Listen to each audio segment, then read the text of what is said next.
Still didn't say you could go upstairs. Rule number 1. Never touch a crazy man's junk. At least, not while he's around.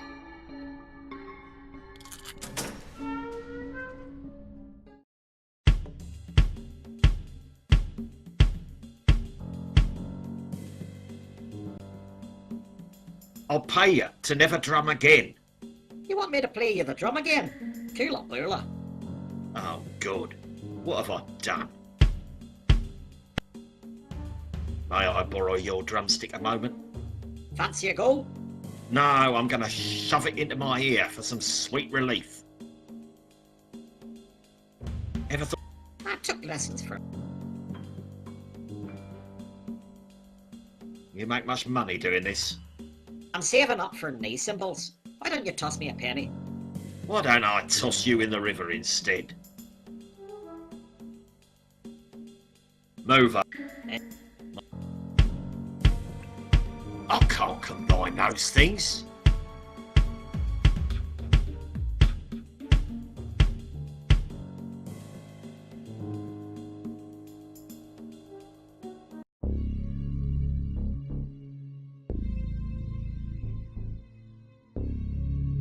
You've been a regular at Exotico for some time now, haven't you? You bet. The loyalty card was my idea.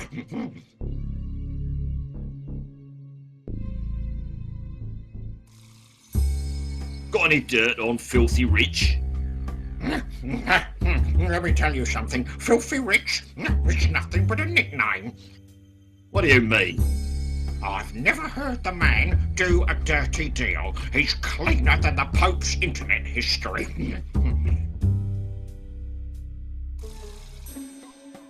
You know how to get past the security door behind the counter? A matter of fact, I know the code. You what? Give it to me. Well, Blind Alley got something you need, so what can you do for Blind Alley?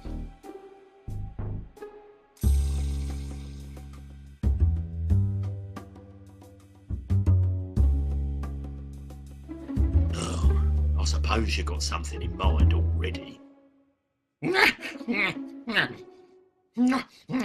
Blind Alley needs a favour. I'm bursting for a little companionship. Okay, but I'll draw the line at mouth kissing.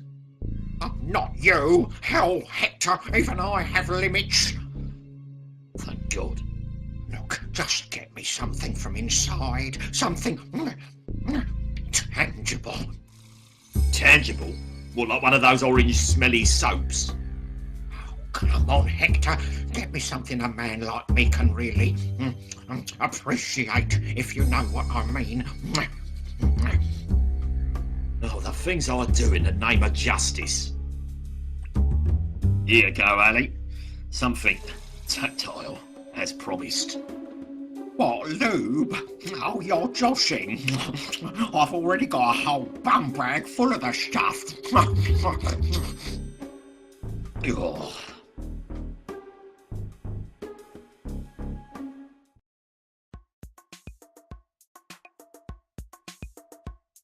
I don't even know what half this stuff does, or where it goes.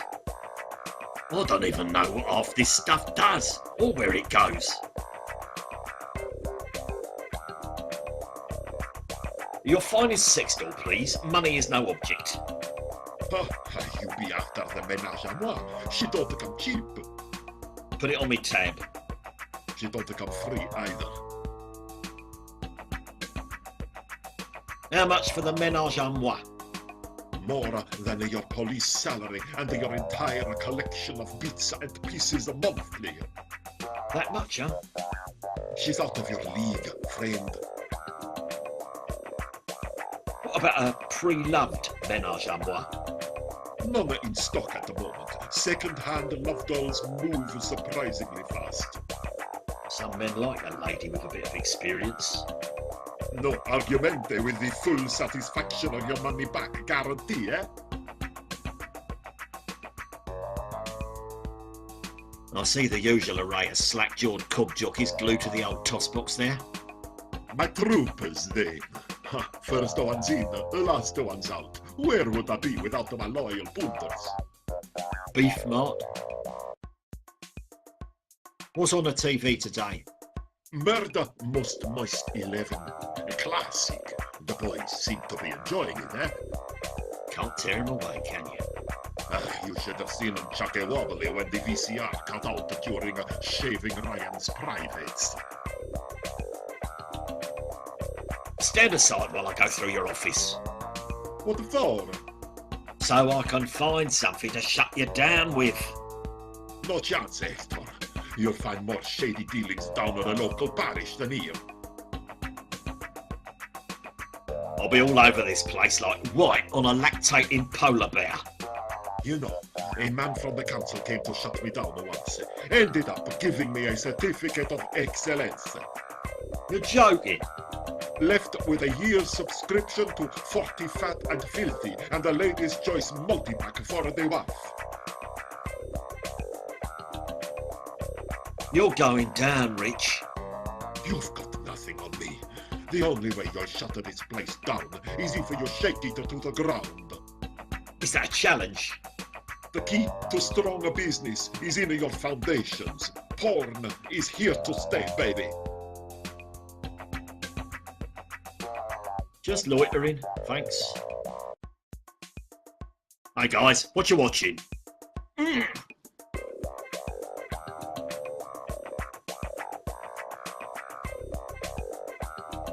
A whole section of crime-based parody porn.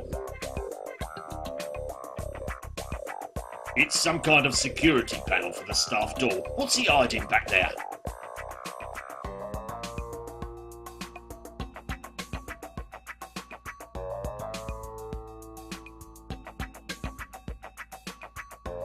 Murder Most Moist 11. A fair follow-up, but not as good as the original. Ménage à moi. Realistic skin, realistic hair, realistic cold, dead, expressionless eyes.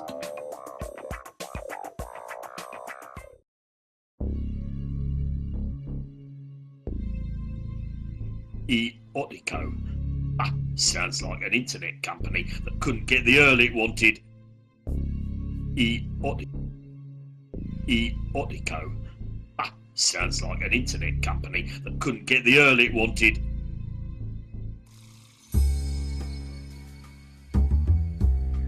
Why would I pay for porn when I have the internet at work?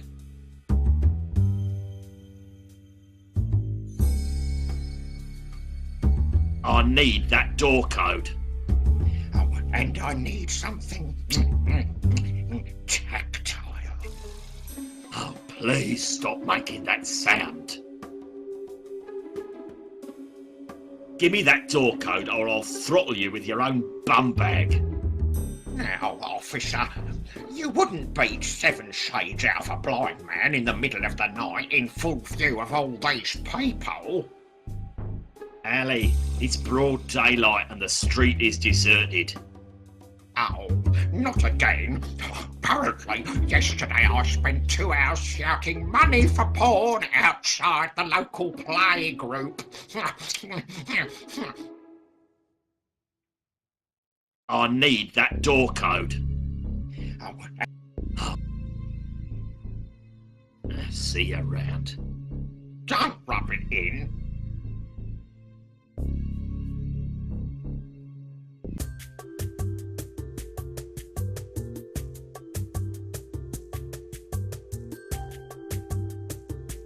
If you can't clean up after your dog, you don't deserve to... Hang on. That's man poo. I am not picking that up. What are you, an idiot?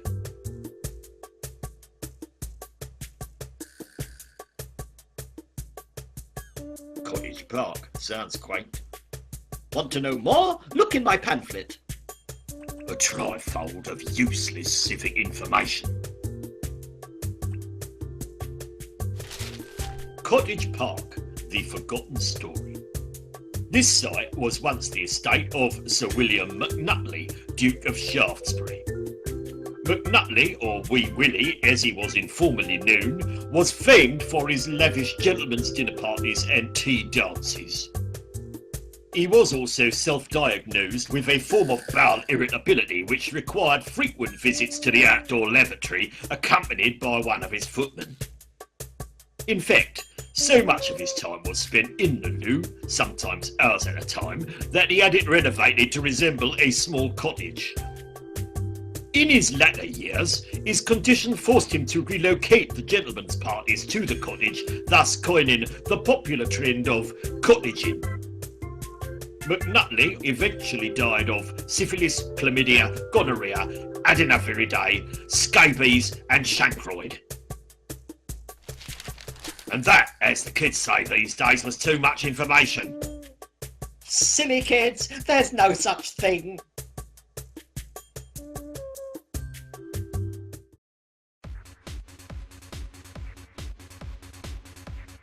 I never understood this statue.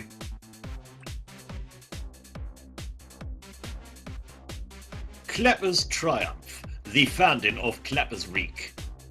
In 1833, Archbishop Willis decided to tour about our fair land, paying visits and blessings to all the villages and municipalities. Farmer Clapper's homestead, one of the few regional settlements at the time, did not welcome the Archbishop's visit. The actual details of the resulting altercation have been exaggerated by myth and legend.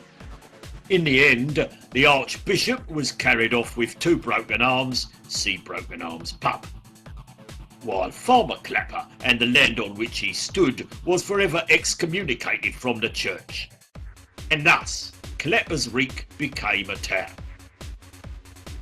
Well, I'm going to read that story to the hospital kids next time I'm over there.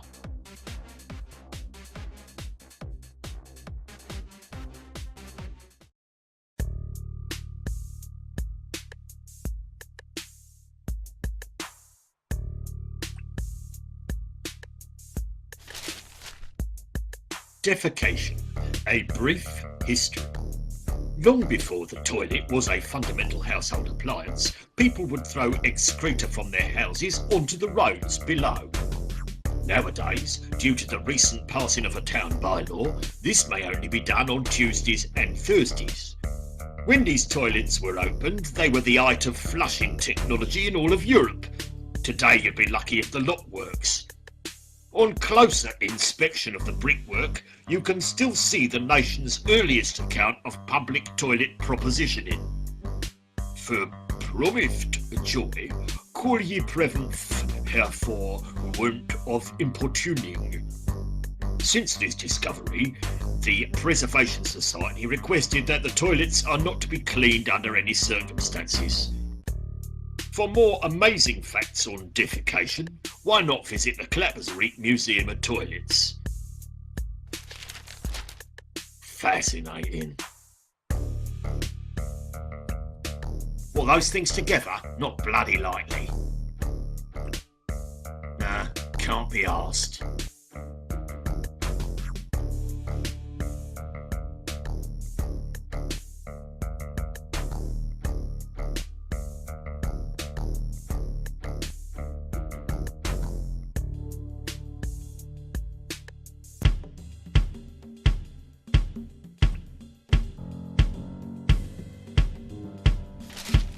Save the clock tower. 30 years ago, lightning struck the clock tower and the clock hasn't run since. Its sturdy construction and prominent central location brought forth the proposal to turn the edifice into a more marketable attraction. In the footsteps of the London Eye, Belfast Wheel and the Glasgow Terratome, the Town Council lobbied for the construction of the Clapper's Reek Helter Skelter. Thanks to the intervention of the Preservation Society, the project was relocated to the former site of Lucinda Smeltzer's Refuge for the Poor. And the clock tower remains standing today. Directions to the Smeltzer Shelter Helter Skelter on back of pamphlet. I don't know why we need a town clock. Everyone's got a mobile nowadays anyway.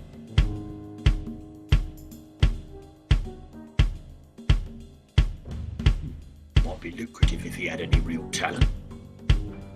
What? Now you're just being stupid.